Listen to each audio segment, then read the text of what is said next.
నెలసరి సెలవుల పిటిషన్పై విచారణ సందర్భంగా కీలక వ్యాఖ్యలు చేసింది సుప్రీంకోర్టు ప్రధాన న్యాయమూర్తి జస్టిస్ సూర్యకాంత్ నేతృత్వంలోని బెంచ్.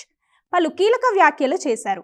నెలసరి సెలవులు ఇస్తే ఉద్యోగాల్లో చేరేందుకు మరింత మంది మహిళలను ప్రోత్సహించినట్లవుతుంది.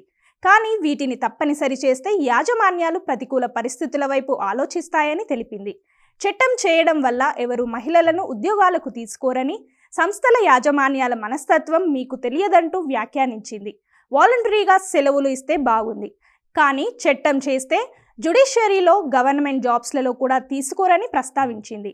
నెలసరి వల్ల ఏదో చెడు జరుగుతోంది అన్నట్టుగా చూపిస్తే మహిళలను ఆత్మన్యూన్యతకు గురి చేసేలా ఉంటుందని చీఫ్ జస్టిస్ అభిప్రాయపడ్డారు.